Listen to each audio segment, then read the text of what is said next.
Bon, donc le nouveau chapitre d'informatique, après les méthodes de dichotomie de Newton pour chercher le zéro d'une fonction, de Euler pour intégrer un système d'équations différentielles, on va voir la méthode du pivot de Gauss que vous avez déjà vu en mathématiques et qui vous sert à résoudre un système d'équations couplées, un système linéaire d'équations qui arrive, chose là encore qui arrive très très souvent en sciences, en particulier en physique, et donc c'est bon d'avoir quelque chose de systématique pour réussir à résoudre ce type de système.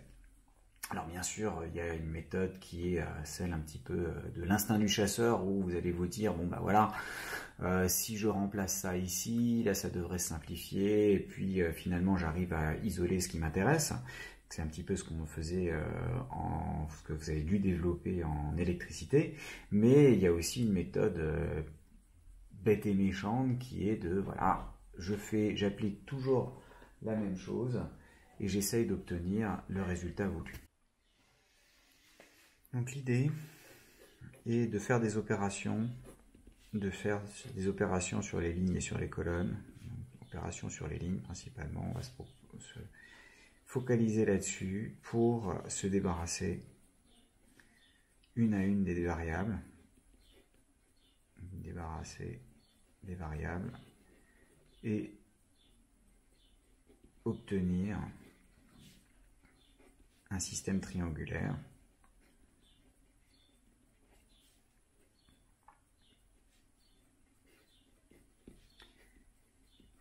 voire diagonale. Si vous arrivez à atteindre la diagonalité, ça permet souvent de simplifier en tout cas l'implémentation de la chose.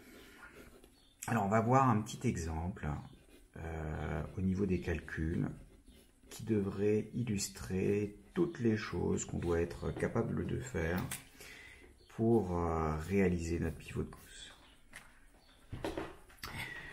Donc, ce petit exemple, on va prendre un système qui s'écrit x plus y plus z égale 4, x plus y plus 5z égale 12, et comme troisième équation, 2x plus 3y plus 5z égale 17. Alors on ne va pas du tout chercher à faire des choses astucieuses, on va juste essayer de faire comme l'ordinateur. Quand vous êtes un ordinateur, vous n'avez pas la possibilité de regarder dans l'ensemble et de vous dire attention, si je fais ça en premier, ça sera peut-être mieux, ça sera plus efficace. Donc on ne se pose pas la question et on essaye de tout faire directement. Alors, première chose, vous prenez la première variable et l'idée est de se débarrasser des termes qui sont en dessous. Donc il va falloir garder la première équation et de soustraire, de transformer L2 qui devient la ligne 2 moins la ligne 1. Donc je fais ça moins ça. Donc x moins x, ça fait 0. Y moins y, ça fait 0. 5z moins z, ça fait 4z. Et 12 moins 4, ça fait 8. Donc ça c'est pour la première ligne. Pour la deuxième ligne, pour la troisième, il faut à la troisième ligne soustraire 2 fois la première pour se débarrasser du terme en x. Donc 2x moins 2x, ça fait 0, c'est le but. 3y moins 2y, il reste 1y. 5z moins 2z, il reste 3z. Et 17 moins 2 fois 4, donc moins 8, ça fait 9. Bon, alors là, on est embêté. Parce que normalement, après avoir fait la première, on doit se débrouiller pour faire la deuxième variable. Et là, on ne peut pas utiliser la première ligne, étant donné que cette première ligne a déjà été utilisée pour soustraire, à faire la première zone des transvections, la première partie des transvections. Donc on est obligé d'utiliser la deuxième. Et la deuxième, il y a un 0 à cet endroit-là. Donc on est obligé, problème, 0 devant y, à la deuxième ligne. Et ça impose qu'il faut faire un échange de L2 et de L3. Donc je me retrouve avec un système où je garde mon L1 inchangé. Ça c'est le premier. Et ensuite j'échange L2 et L3. Donc L2 devient L3 et il me restait 4Z égale 8 avec L3 qui devient L2.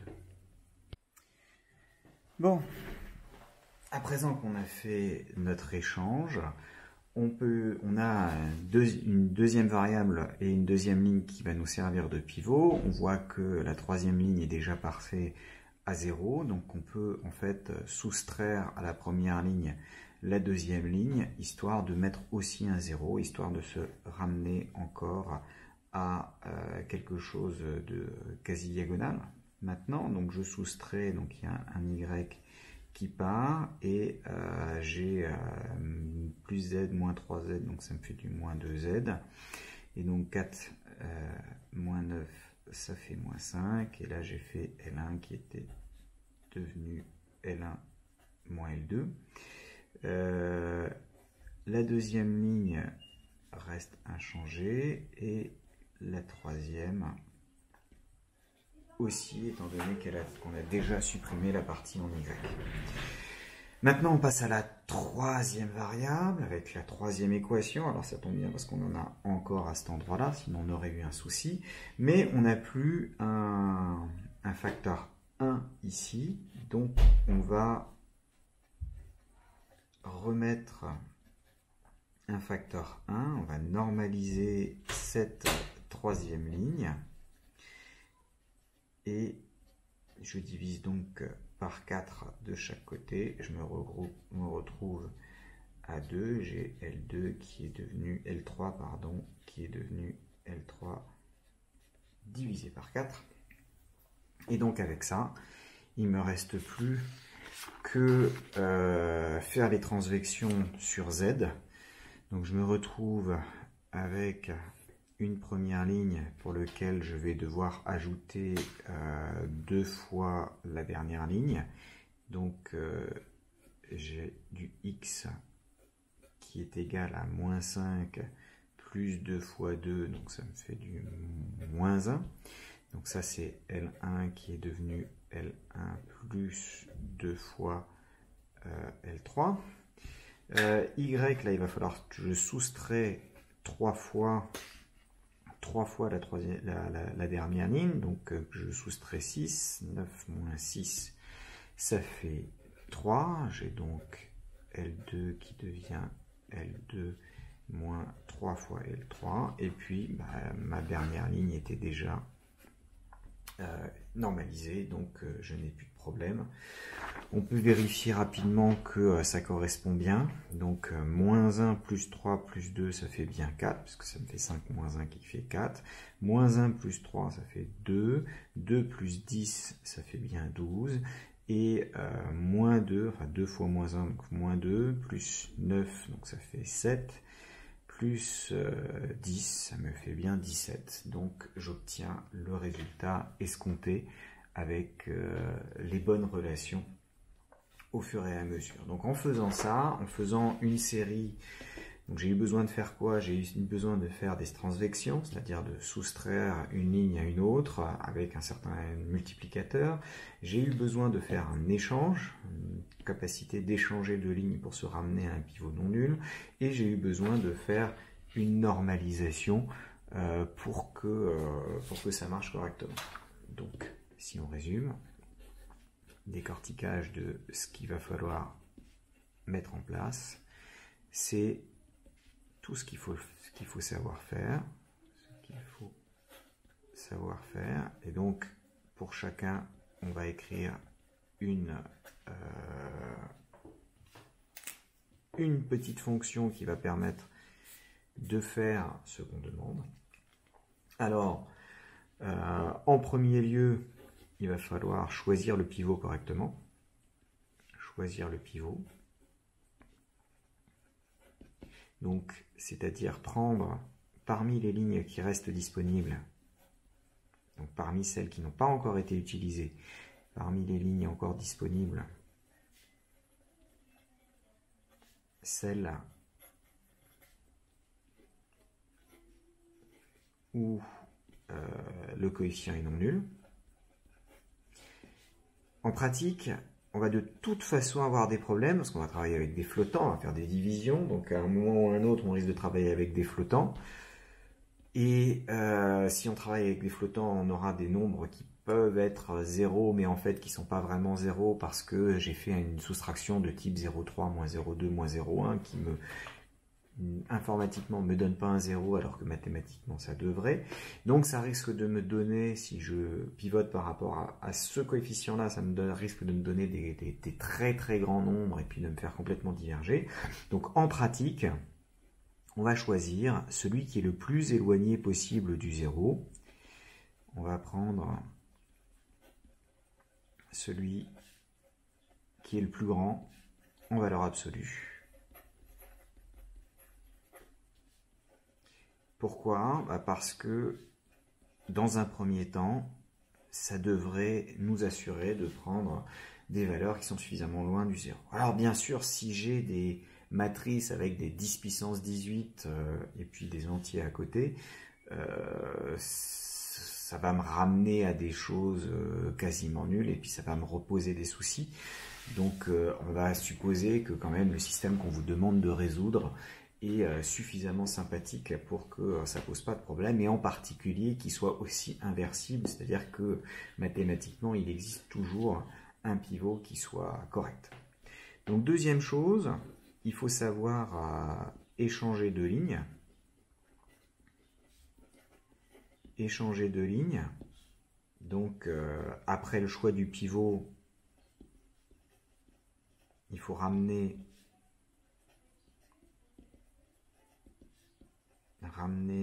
la ligne choisie au bon endroit.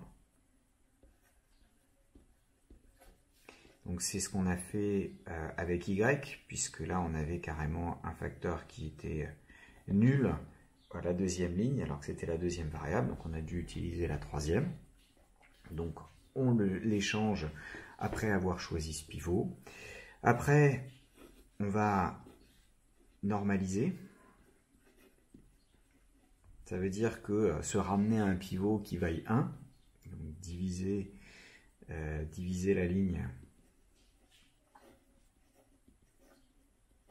par le coefficient devant la variable choisie.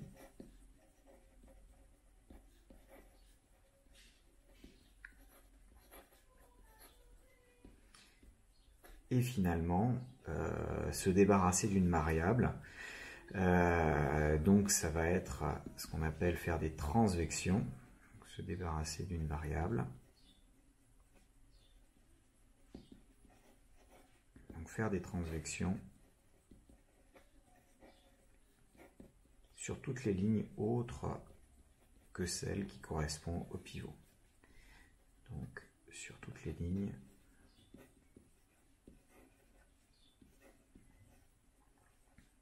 autres que celles du pivot. Et ça va être ce qu'on appelle échelonner la matrice. Et donc lors de l'échelonnage de notre matrice, donc on va faire des transformation de type LJ devient LJ moins alpha LI, avec LI la ligne qui correspond au pivot et le alpha qui est bien choisi pour que justement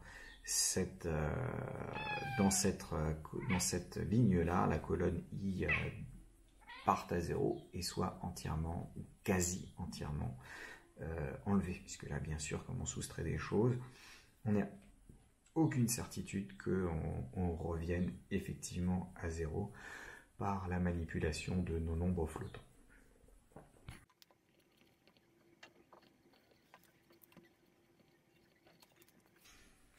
On va essayer là de mettre en place le squelette le squelette de la résolution, c'est-à-dire regarder, résumer ce qu'on a vu dans l'exemple.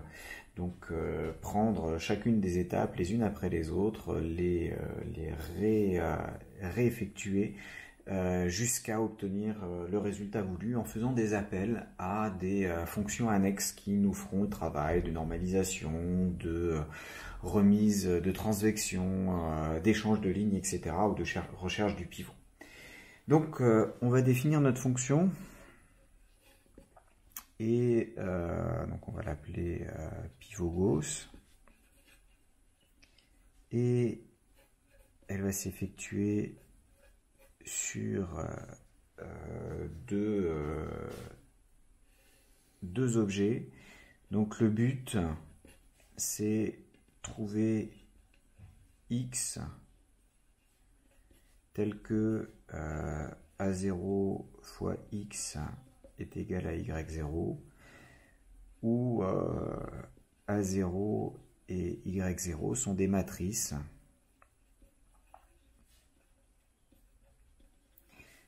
NN pour A0, donc N ligne et N colonne, et N ligne et P colonne pour Y0.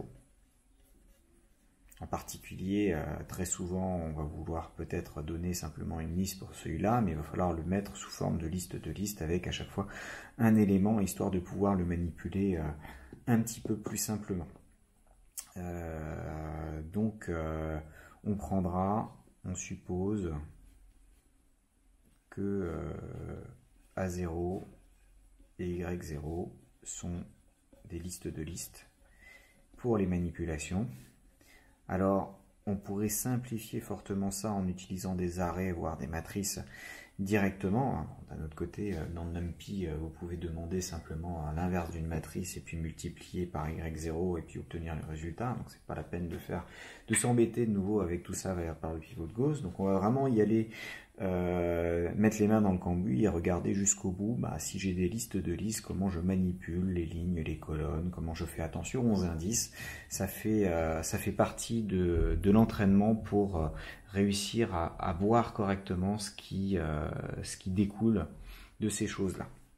Alors, première étape, lorsque vous faites votre pivot, la première étape, c'est de faire une copie de vos listes de départ. Vous savez que quand vous donnez une liste en paramètres à une fonction, en fait, si vous faites des opérations du type append ou si vous modifiez un élément, ça modifie l'élément à l'intérieur de la liste et ça le modifie aussi à l'extérieur de la fonction, c'est-à-dire que vous modifiez en pratique la liste qui a été donnée en argument.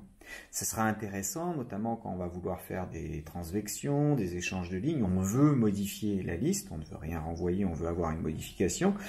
Mais quelqu'un qui veut faire une résolution a peut-être passé du temps à calculer sa matrice qui correspond au système linéaire et voudrait pouvoir l'appliquer sur différents y0 pour voir les résultats. Et donc si vous lui changez sa matrice et que vous lui ramenez à l'identité, en fait il a perdu tout son travail et donc ça n'aura pas d'intérêt. Donc la première chose à faire, c'est de faire une copie. Donc on importe pour ça le module copie, parce que faire une copie de liste, c'est pas évident, et faire une copie de liste, ça l'est encore moins. Et donc on va dire que on pose une matrice, une liste de liste A, qui va être la copie. Donc on utilise dans le module copie la fonction qui s'appelle deep copy, pour copie profonde, qui va chercher récursivement les listes et s'assurer d'être descendu au plus bas pour avoir effectivement une copie. Et pareil pour Y, on va faire une copie profonde de Y0 pour surtout ne pas modifier le Y0 qui est donné en argument. Bon, ensuite on va céder un tout petit peu en disant n, c'est le nombre de lignes que j'ai dans mon système, c'est donc la taille de A et c'est normalement le len de Y aussi. Alors on ne va pas s'amuser à vérifier ici pour vraiment rester concentré sur le pivot de Gauss en lui-même, mais il va de soi que si vous écrivez quelque chose comme ça, il est de bon ton de vérifier que votre utilisateur ne vous donne pas n'importe quoi et en particulier que le A0 et le Y0 se correspondent correctement. Donc on devrait essayer de faire ces modifications pour que ça fonctionne correctement. Alors, première chose, quand on fait notre pivot de Gauss, c'était, on fait si je reviens à cette expression-là, on commence une boucle en disant, je considère d'abord la première variable, je fais des trucs, ensuite je considère la deuxième variable, je fais des trucs, ensuite la troisième. Il faut donc faire une boucle sur les lignes, ou plutôt sur les variables. Donc on va dire for i in range n, et on va faire un certain nombre de choses sur ces variables. Première chose à faire, c'était le cas quand on était ici à ce niveau-là pour la deuxième variable, c'était rechercher le pivot. Là, je ne me suis pas posé la question parce que tout simplement, j'en avais un qui marchait tout de suite. Mais du point de vue de l'ordinateur, ça ne suffit pas puisque des valeurs peuvent être arbitrairement proches, enfin très proches de 0, alors que normalement elles sont censées être nulles. Et donc je ne peux pas me baser là-dessus. Je suis donc obligé de faire une recherche du pivot en disant J, c'est le résultat d'une fonction cherche pivot qu'il va falloir que j'écrive. Mais au moins là, ça me permet de vérifier. Et j'ai besoin de deux informations pour chercher ce pivot. Bien sûr, j'ai besoin de la matrice A, donc la liste de listes qui correspond à mon système. Et j'ai besoin de savoir quel est le numéro de la variable que je suis en train de considérer. Donc je suis à la im variable. Ça veut dire que je n'aurai le droit de regarder que les lignes à partir de la im ligne et au-delà, mais pas celles d'avant. Une fois que je connais mon pivot, je demande gentiment d'échanger des lignes. Donc je fais une fonction échange ligne qui s'applique sur A et qui va échanger la ligne I et la ligne J. Et j'ai aussi besoin de faire ça sur le second membre. Vous savez bien que quand vous faites vos opérations, il faut les faire sur la matrice à gauche, mais aussi sur le second membre qui est à droite. Et donc qui va m'échanger mes lignes dans Y. Comme Y, je l'ai fait en n fois P, même si je donne un système avec une seule valeur à chaque fois, donc ce serait n fois une colonne, si mon utilisateur se débrouille pour me donner ça sous forme d'une liste de listes, alors je peux appliquer exactement la même chose à mon système. Donc, je commence par échanger mes lignes. Ensuite, je me dis, donc ça c'est recherche du pivot et échange de lignes. Donc les noms sont assez explicites pour la im variable et échange correspondant des lignes. Et c'est à la fonction cherche pivot de se débrouiller à trouver la bonne chose. Deuxième étape, je vais faire une normalisation de mes lignes, ou de ma ligne I. Maintenant que je sais que la ligne I, j'ai le bon pivot, je dis que le coefficient de normalisation, ça va être A crochet I, puisque maintenant, comme la ligne J est devenue la ligne I, je l'ai dans la ligne I, et je veux le IM coefficient, donc sur la diagonale correspondante. Et je vais demander de normaliser, normalisation de A avec la ligne I et avec le coefficient que je viens de calculer. Et je fais la même chose avec la liste Y. Alors notez que je suis obligé de calculer ce coefficient. Parce que là, je l'applique sur Y, donc je ne peux pas simplement connaître Y, ne me permet pas d'avoir le coefficient, puisqu'il faut que ce soit le coefficient de A. Ça, c'est la première chose. Deuxième chose, j'aurais pu mettre A, I, et puis A, crochet, I. Oui, mais à ce moment-là, il faut m'assurer de faire la normalisation de A après, parce que si je fais la même chose avec A, crochet, I, ici, comme A a été changé, A, crochet, I vaut 1. Donc, vous ne feriez rien là-dessus. Donc, c'est possible de s'affranchir de ça, d'appeler normalisation A, I, A, crochet, I, mais seulement après avoir appelé normalisation Y, I, A, crochet, I. Donc dans le doute, moi je préfère prendre une variable annexe, stocker ce qu'il faut à l'intérieur et ensuite me dire, voilà, ma variable coef, elle est connue et je vais pouvoir faire ce que je veux avec. Donc ça, c'est la normalisation de LI, et de sorte que je me retrouve avec un coefficient 1 devant la variable x, y ou z qui m'intéresse là-dedans. On va continuer sur la page suivante, parce que maintenant il va falloir regarder ce qu'on va obtenir. Donc je continue le nom de système. Là. Maintenant que je suis là, maintenant que j'ai ma ligne avec le pivot qui a été ramené à 1, et bien il va falloir que je supprime sur toute la colonne toutes les occurrences, hein, c'est cette opération-là. Sur toute la colonne, je mets des 0 ici. Ensuite, sur les Y, je mets des 0 sur les Y. Et ensuite, sur les Z, pareil, j'arrive à mettre des 0 sur les Z. Donc, pour avoir cette chose-là, il faut que je fasse mes transvections. Et pour ça, il va falloir passer en revue toutes les lignes. Donc je fais de nouveau une boucle sur les lignes, mais il faut que je change mon indice de parcours, puisque j'avais déjà le I qui était ici, qui correspondait à ma ligne, ou plutôt ma variable. Et maintenant, pour cette variable I, je vais prendre toutes les lignes, for I in range N, et sauf si k est égal à i, donc pour k différent de i, parce que je n'ai pas le droit de soustraire, de faire une transvection sur la ligne qui me sert de pivot. Donc pour k différent de i, je vais pouvoir calculer et faire ma transvection. Ma transvection, étant donné que ma ligne I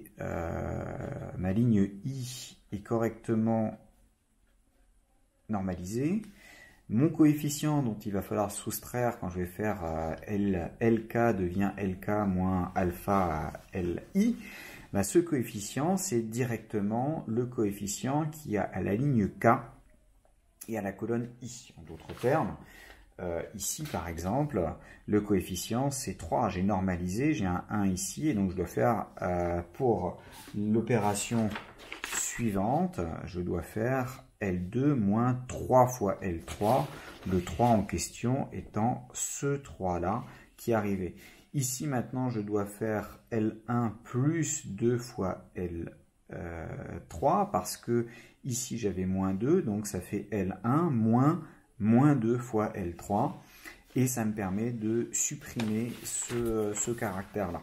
Donc ce coefficient, c'est bien celui qui est à la kème ligne, qui est différent de i, et à la im colonne, et il me suffit de faire la transvection à la fois sur A, donc A, K, I, alpha, j'ai besoin de beaucoup d'informations, j'ai besoin de la liste de listes sur laquelle je vais opérer, la ligne K qui va se faire changer, et la ligne I qui correspond à ma ligne de référence, et puis le coefficient alpha que je dois soustraire à cet endroit-là. Et en faisant ça, je m'assure que dans la ligne K, la colonne I soit nulle, ou du moins aux erreurs d'arrondi près sur les flottants quasiment nulles.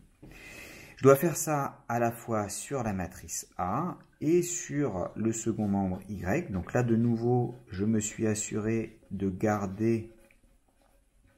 sauvegarder la valeur qui était dans A dans cette variable alpha, de manière à pouvoir le réutiliser là, et je fais la même opération ici. Donc en faisant ça, si je récapitule, j'ai pour chaque variable, je vais chercher le pivot, c'est-à-dire la ligne qui correspond au meilleur pivot. J'échange pour que ça soit de nouveau la ligne I, donc j'ai la variable I à la ligne I qui va me servir de pivot. Je normalise cette ligne, c'est quelque chose qui n'aurait pas été obligatoire de faire tout de suite, mais comme ça je me ramène à 1 et puis à la fin j'ai directement le résultat, puisque mon A finalement va se ramener avec des 1 sur la diagonale, puisque à chaque fois je divise par AI la ligne I. Et pour chacune des autres lignes, d'où ce if k différent de i, Je détermine le facteur qu'il va falloir soustraire, maintenant que je sais que LI a un coefficient 1 devant la variable qui m'intéresse, et je fais les transvections pour chacune de ces autres lignes. Donc je suis en train de peupler de 0 sur chaque colonne. Là, je mets un 1 sur la diagonale, et ensuite, par ces opérations-là, je mets des 0 sur toutes les autres, dans toutes les autres valeurs de cette colonne, sauf, du coup, la valeur sur la diagonale. À la fin, lorsque j'ai fait toutes ces opérations pour toutes les variables qui sont indiquées, je me retrouve avec pour A l'identité, normalement, et pour Y, le résultat. Donc, il suffit, ici, donc je sors de ce if, je sors de cette boucle, je sors de l'autre boucle qui est là-haut, et il me suffit de renvoyer le y, et normalement, c'est fini.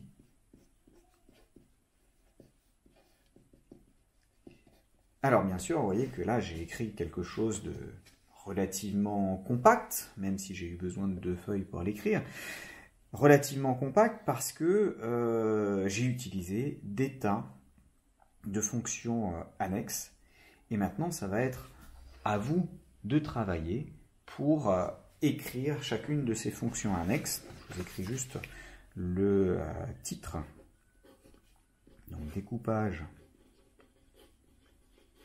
en fonction simple.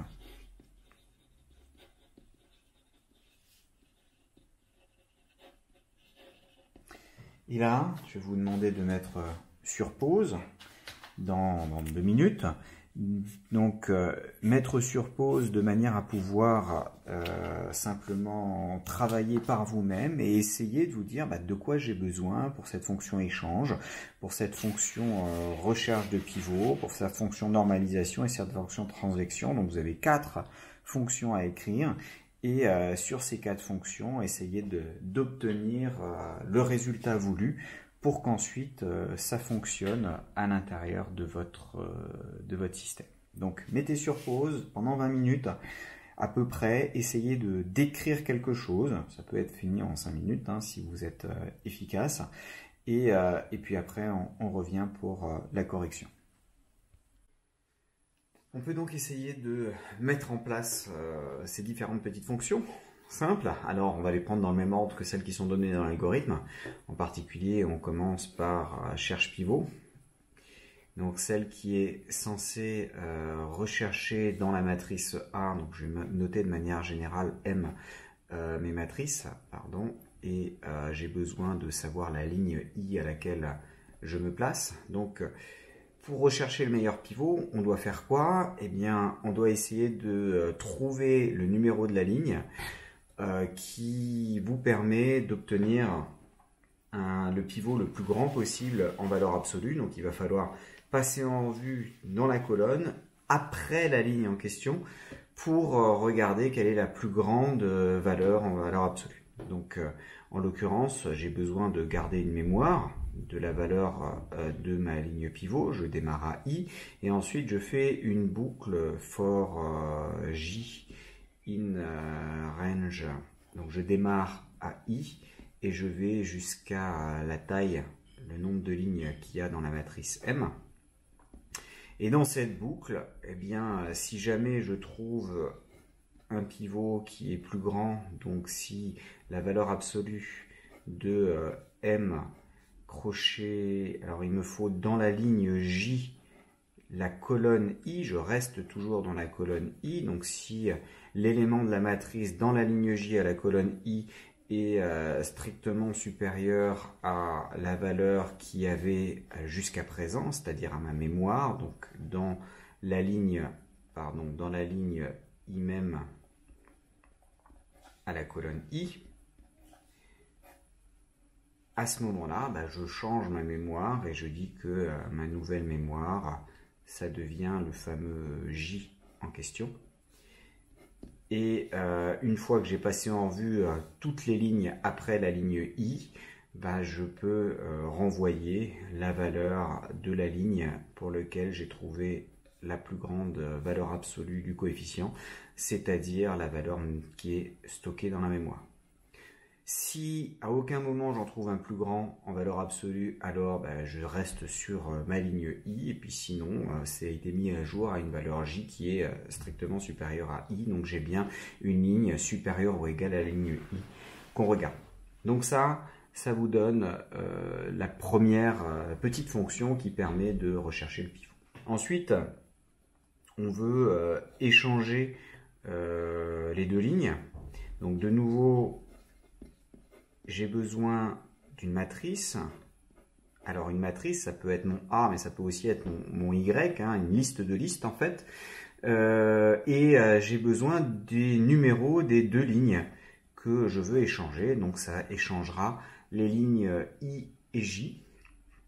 Donc, alors, c'est pas la peine de les échanger si jamais I est égal à J. Vous voyez que dans mon programme d'avant, j'ai pas fait particulièrement attention à qu'est-ce qui se passe si jamais le pivot il était déjà à la bonne place. Donc là, si je mets une condition quand même que I est différent de J, c'est-à-dire qu'il y ait quelque chose à échanger, parce que sinon, c'est pas la peine de s'embêter. Donc, si I est différent de J, il va falloir que je passe en revue chaque élément et on va utiliser quand même une facilité de Python qui est l'assignation simultanée pour pas passer par une variable temporaire. Donc je regarde pour toutes les colonnes de la matrice, donc plutôt de la ligne en question, donc c'est range de len de m crochet i. Alors c'est important de prendre ça et pas simplement len de m, parce que si A est une matrice carrée, certes ça marche, j'ai le même n dans les deux cas, c'est n par n, mais pour le y qui est n par p, ici c'est le p qui apparaît, et donc il faut faire attention de regarder la longueur de la ligne que je suis en train, enfin d'une des deux lignes, en supposant bien entendu que la matrice est correctement faite, c'est-à-dire que toutes les lignes ont les mêmes longueurs. Donc je vais dire que m dans la ligne I à la colonne K est échangé avec M dans la ligne J à la colonne K. Et ça, c'est simplement en écrivant l'inverse ici. Hop, M, crochet I, crochet K. Là, on a bien que MI K devient MJK et MJK devient MIK. Donc l'élément de la JM ligne passe à la IM pour chacune des colonnes et l'élément de la IM passe à la JM sans avoir de problème de fichier temporaire puisque Python commence par regarder les valeurs à droite, il regarde la JM ligne, la IM ligne et ensuite il se dit qu'est-ce que j'en fais de ces valeurs. La première valeur que j'ai stockée quelque part, je la mets à cet emplacement-là. La deuxième valeur, je la mets à cet emplacement-là. Donc celui qui est là et qui va se prendre celui-ci, ça c'était l'ancienne valeur de MIK qui n'a rien à voir avec la nouvelle qu'on a assignée à cet endroit-là. Là, je n'ai pas besoin de mettre de return, c'est-à-dire je peux m'arrêter là parce que cette fonction échange ligne est ce qu'on peut appeler parfois une procédure dans une ancienne terminologie, mais qu'on peut retrouver de temps en temps, c'est-à-dire quelque chose qui agit sur les objets qu'on lui donne. C'est-à-dire qu'on ne renvoie rien, mais on modifie la matrice M ou la liste de listes M qu'on a donnée en objet. Hein, contrairement à notre pivot global où on ne veut pas que ça modifie le A0 et le Y0, ici c'est des outils, donc on change les valeurs au fur et à mesure que ça nous arrange et on ne garde que la dernière qui était disponible. Après, il me faut encore la transvection. Donc, transvection, on avait dit qu'on avait besoin de 4 arguments.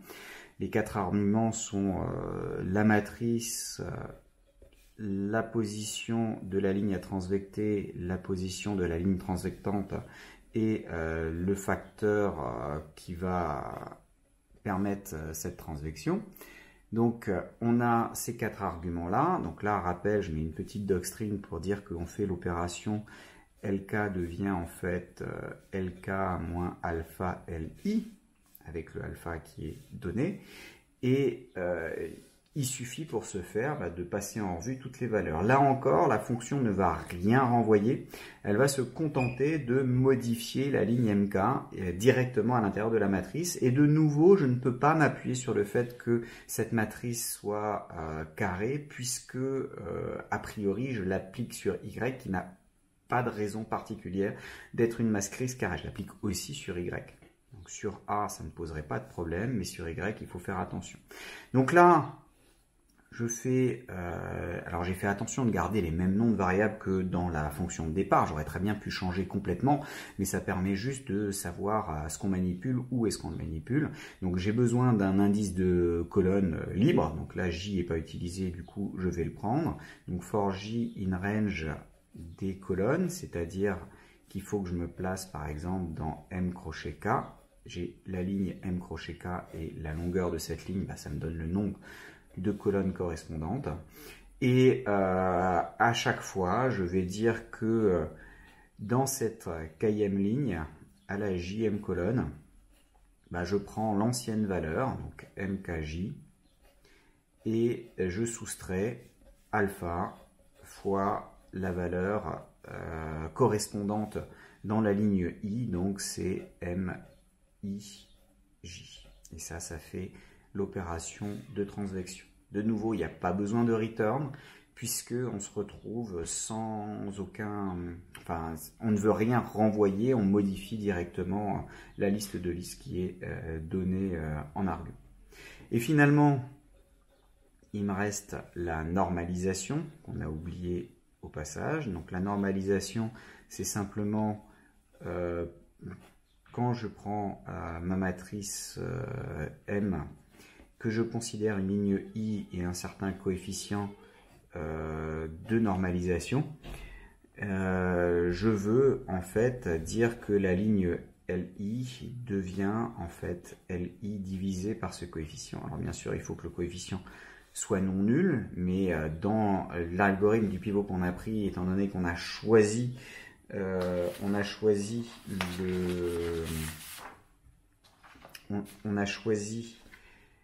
la valeur de ce coefficient après avoir choisi la ligne, donc pour avoir le bon pivot, ça m'assure que ce coefficient doit être non nul, parce que sinon ça voudrait dire que ma matrice n'est pas inversible, et là de toute façon j'avais pas de moyen de vérifier l'inversibilité de ma matrice. Donc de nouveau, là on a regardé toutes les colonnes de la ligne K et on a changé ses valeurs. Il suffit de regarder toutes les colonnes de la ligne I, donc de nouveau for J in range, qui va être mon indice de colonne, len de M crochet I, puisque M crochet I, c'est la ligne en question. Donc pour tous ces J là, je vais dire que M crochet I crochet J, c'est-à-dire je prends tous les éléments qui sont dans la ligne I, je dis que c'était l'ancienne valeur M crochet I crochet J divisé par le fameux coefficient. Et donc vous retrouvez exactement cette écriture. Et encore une fois, on ne renvoie rien puisque on a demandé de modifier la liste de listes qui est donnée en argument et ça permet d'obtenir le résultat voulu. Bon, alors dans le poly, vous verrez des vérifications sur des exemples. C'est pas la peine de vous montrer en particulier ça, mais ça permet de voir qu'on ne s'est pas trompé. Et on va partir dans la partie 3, la vraie partie 3, qui est une certaine estimation de la complexité.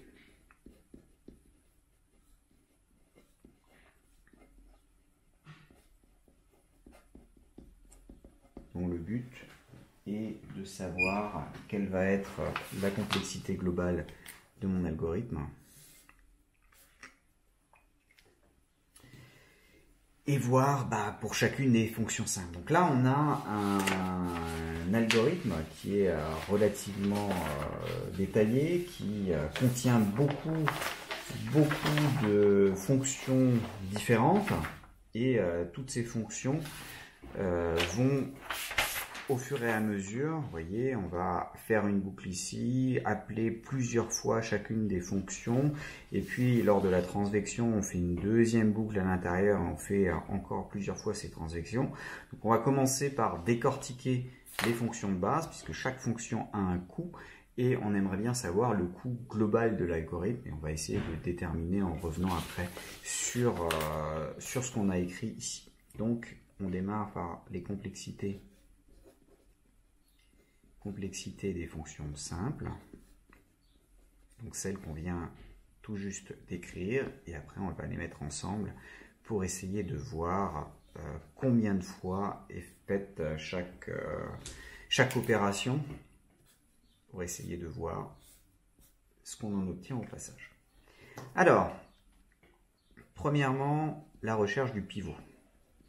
La recherche du pivot, combien de fois on fait des opérations? On peut simplement compter, on revient sur l'expression qui est là. Et dans cette recherche du pivot, vous voyez que là je fais une opération. Après je fais n-i opérations, n-i fois une boucle dans laquelle il y a une opération, à la limite une deuxième opération.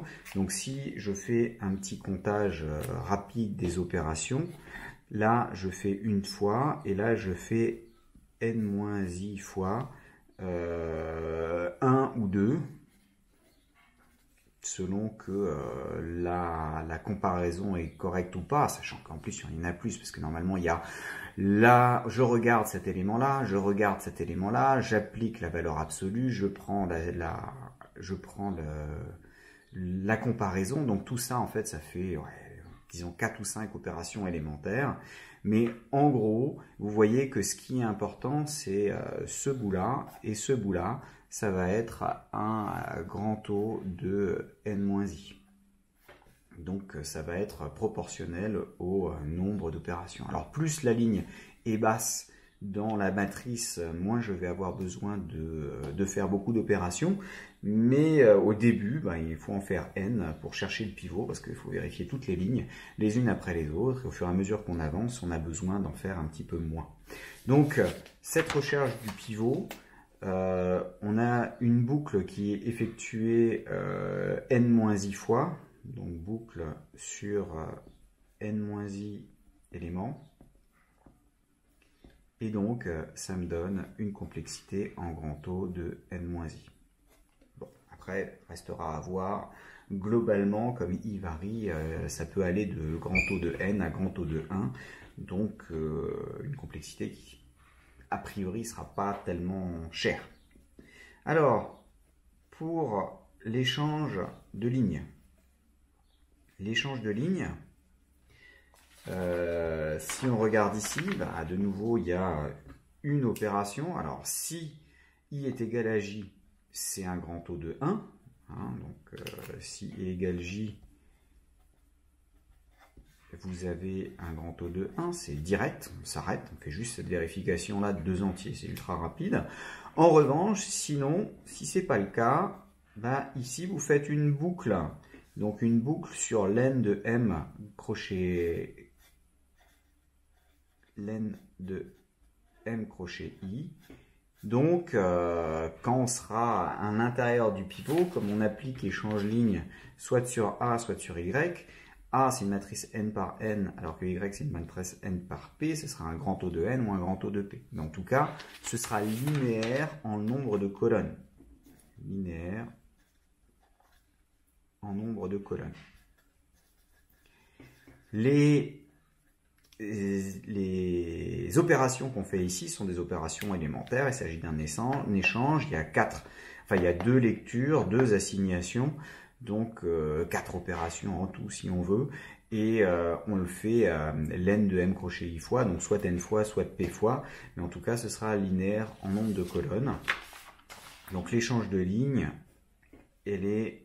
on fait une boucle sur len de m crochet i éléments. Donc c'est un grand taux de n ou grand taux de p si ça c'est quand je regarde a ou ça c'est quand je regarde y. Et donc, comme je vais devoir appliquer cette fonction dans l'algorithme de Gauss 2 fois de suite, ici, ce sera un grand taux de n plus p si je prends ces deux-là en tant qu'un appel direct. Après, je peux regarder la normalisation. Donc la normalisation, vous avez encore une boucle à l'intérieur. De nouveau, c'est une boucle sur l'N de M crochet I éléments. Donc, ce sera exactement la même chose, hein, puisque là, c'est la fameuse boucle, et donc ça va faire apparaître un grand taux de l'N de M crochet I, puisque à nouveau, il faut quand même vérifier à chaque fois quand vous faites la boucle, c'est pas seulement ce qui est ici, c'est surtout s'il n'y a que des opérations élémentaires. Là, je prends une valeur, je divise cette valeur, je l'assigne, 3 opérations élémentaires, et qui se font autant de fois qu'il y a de colonnes là-dedans, donc n fois pour A et p fois pour Y. Finalement, il ne nous reste plus que la transvection. Donc la transvection, on l'a ici, elle se fait une boucle sur l'N de M crochet K éléments, avec à nouveau que des opérations élémentaires, 2 lectures, une multiplication, une soustraction et une assignation. Donc si je compte bien, ça fait donc 2 lectures, 5, 6 opérations, et je le fais autant de fois qu'il y a de colonnes. Donc à nouveau, ça me donnera un grand taux de N pour A ou un grand taux de P, parce que il n'y a que des opérations élémentaires. C'est tout l'intérêt de casser votre fonction en fonction simple, c'est que justement, à l'intérieur de ces fonctions simples, il n'y a plus que des opérations élémentaires, et ça va simplifier globalement les choses. Donc toutes les fonctions simples qu'on a considérées vont être des fonctions qui globalement sont linéaires en n ou en p, sauf celle-là qui va faire un tout petit peu moins. Alors la question c'est combien de fois on va utiliser ces opérations élémentaires. Alors pour ça, j'ai besoin de regarder de nouveau le système dans son ensemble. Vous avez l'ensemble de votre système qui est là. Ça, vous faites cette boucle n fois. N fois avec à chaque fois un truc qui est en grand taux de n-i. Alors, quitte à remplacer i par n-i, c'est la même chose qu'un grand taux de i, donc i fois la première fois, enfin, une fois la première fois, 2 fois la deuxième, 3 fois la troisième, etc. C'est la somme des entiers. Donc vous savez que ça vous donne du n carré sur 2. Donc si je mets ces deux-là ensemble, ça me donnera un grand taux de n carré. Donc ça c'est la première chose. Lui, j'ai dit, si je prends ces deux-là ensemble, ça fait un grand taux de n plus p. Ben, si je fais n fois une opération en grand taux de n plus p, j'aurai aussi un grand taux de n plus p fois n. Hein, donc si je prends ces deux-là, donc le boucle for avec les échanges, ça me donne un grand taux de n fois n plus p. Bon. Comme on ne s'attend pas à avoir P qui soit très très différent, qui va être entre 1 et N, globalement je me retrouve aussi avec un grand taux de N carré. Donc a priori quelque chose qui va être en grand taux de N carré. De la même manière, la normalisation, je le fais de nouveau sur A et sur Y, c'est donc un grand taux de N plus P. Et si je le mets ensemble avec celui-ci, j'ai le même coût, en gros ça 2 fois plus de faire juste échange et normalisation plutôt que juste échange, mais ça ne va pas changer le comportement en n. Si je multiplie n par 10, ça multipliera globalement le calcul total par 100. Bon, alors là où ça va effectivement coûter, j'ai oublié les petits points ici, là où ça va effectivement coûter, ça va être ici, parce que celui-là se fait aussi n fois. Et à l'intérieur de ces n fois, je fais les deux transvections qui sont en grand taux de n plus p.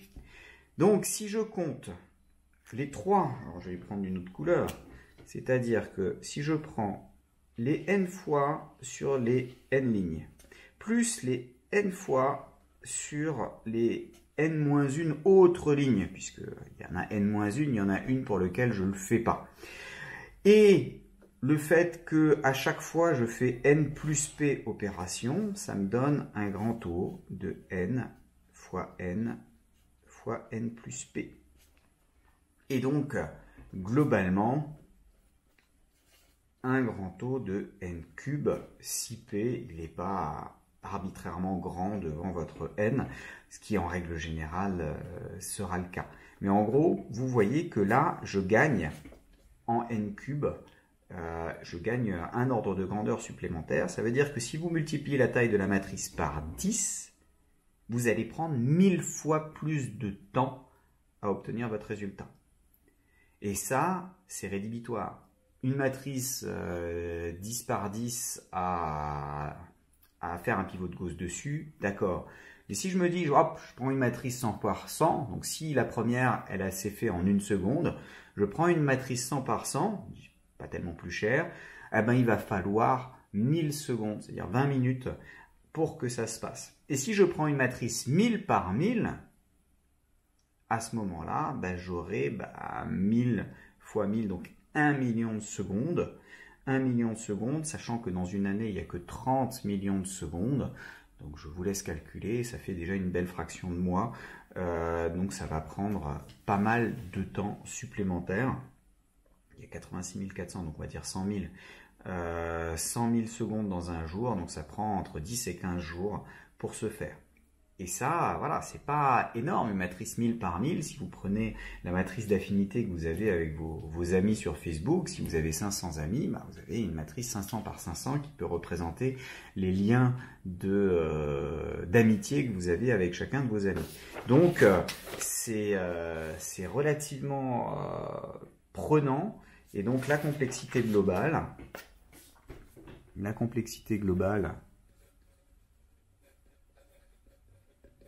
est principalement plombée par les transvections. Donc la complexité globale principalement due aux transvections.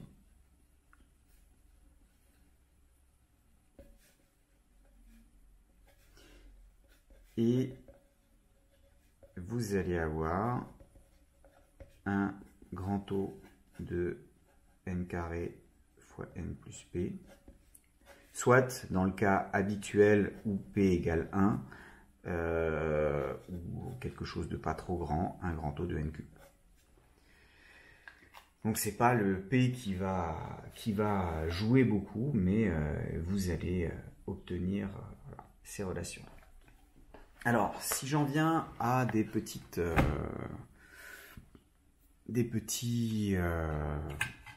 tests.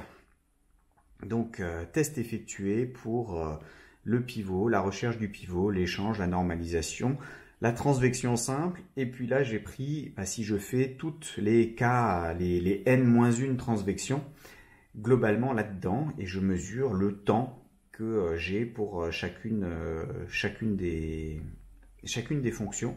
Vous voyez que globalement, la recherche du pivot, l'échange de lignes, la normalisation ou la transvection simple, quand je me mets en échelle log-log, j'ai bien une droite, et cette droite est de pente 1, 0,9 là dans les régressions, puisque j'ai fait les calculs de régression directement sur les vraies données, systématiquement, et donc j'obtiens toutes ces fonctions-là sont globalement linéaires en nombre de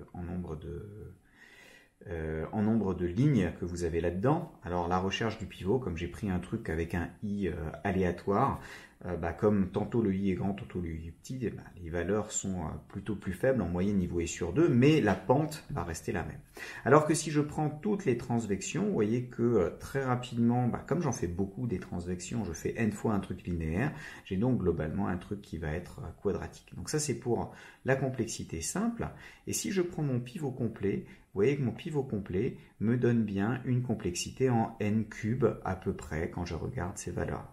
Alors bien sûr, il ne faut pas regarder les valeurs de n qui soient trop petites. Je suis allé que jusqu'à des matrices 100 par 100 et déjà avec ça j'obtenais 1000 millisecondes, donc le temps de compilation c'était 1 seconde. Si j'allais plus loin, j'aurais eu, en multipliant simplement par 3 le nombre d'éléments dans ma matrice, j'aurais eu 10 fois plus de temps. Non, même pas par 3, puisque 3 c'est un carré, donc par 2 et quelques, j'aurais mis 10 fois plus de temps, donc là c'est pareil. Et puis j'ai fait une comparaison avec le pivot de NumPy, c'est-à-dire que le pivot de NumPy, lui, il va vous donner le résultat. On peut se dire, là, fantastique, le pivot de NumPy, il gagne quoi qu'il arrive. En fait non. Parce que, on peut regarder à cet endroit-là, on a l'impression que c'est bon, mais si on regarde sur des valeurs de n qui sont beaucoup plus grandes, pour NumPy, parce que NumPy c'est possible d'y aller, vous voyez que ça grandit quand même rapidement à la fin, et j'ai aussi une complexité qui est en n au cube à peu près, aux incertitudes expérimentales près, quand on regarde la fin de la courbe. Donc, même si NumPy semble 1000 fois plus rapide, puisque vous voyez que là, avec 128, le mien prend 2000 millisecondes et lui, il n'y en a que 2 des millisecondes. Donc, il est 1000 fois plus rapide, mais c'est juste un problème d'optimisation du langage. C'est parce que NumPy fait appel à la même procédure finalement du pivot de Gauss, mais écrite en langage C, qui est beaucoup plus proche du langage machine, alors que moi je l'ai écrit en faisant des boucles en Python. Et dans les boucles en Python, il y a des coûts pour allouer. On paye le fait que Python est un langage qui soit évolué et qui nous permette d'obtenir des informations, de limiter la quantité de choses que nous on va écrire pour maximiser le reste. Pour maximiser en fait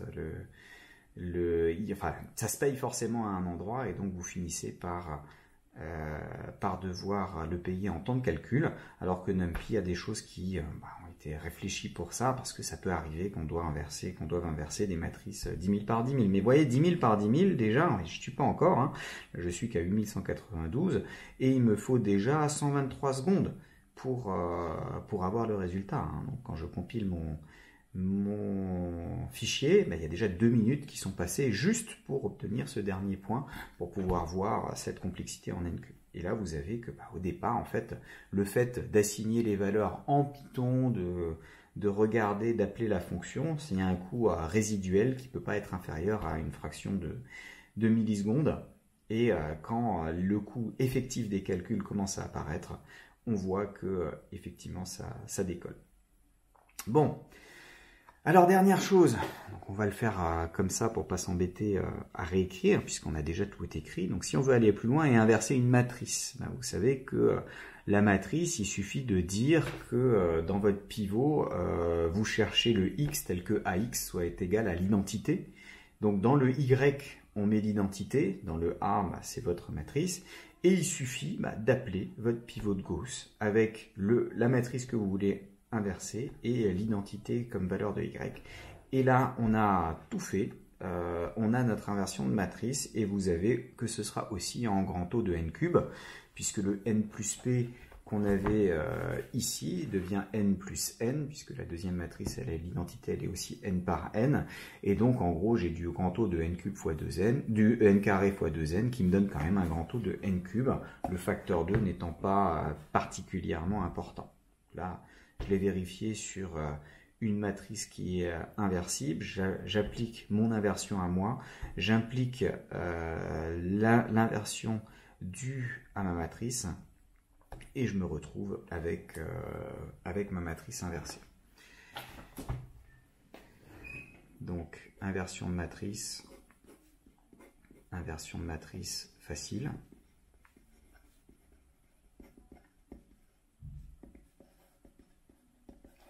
Il suffit de dire def inverse de A0 en disant je prends ma matrice A0, je demande le nombre de lignes. Alors bien sûr, il faut qu'elle soit carrée, votre matrice, sinon ça ne marchera pas. Je définis l'identité. L'identité, il y a une fonction NumPy qui me permet de le faire, identity de n, et j'applique, et donc je renvoie directement le résultat de mon pivot de Gauss appliqué à A0 et à mon identité. Et avec ça, j'ai mon inverse direct de ma matrice sans me fatiguer puisque j'ai déjà fait l'ensemble des choses dans le pivot de Gauss. Il ne me reste plus qu'à parler des quelques limitations, donc discussion sur les problèmes potentiels.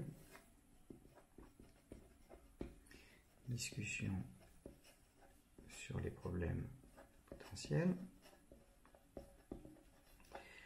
Donc quel problème on peut bien voir? Ah ben, tout simplement le cas des matrices non inversibles. Donc cas d'une matrice A0 non inversible. Là, j'ai rien dans mon système qui me permet de détecter ça. Pire, je peux même pas m'assurer que ce soit le cas en regardant que le coefficient du pivot est pas nul parce que il peut toujours, avec les problèmes de calcul sur les flottants, il peut toujours rester des choses qui sont pas rigoureusement nulles bien que très petites. Donc il faudrait mettre des tests, il faudrait vérifier que les pivots ne soient pas nuls à une constante près, ne soient pas trop proches de 0.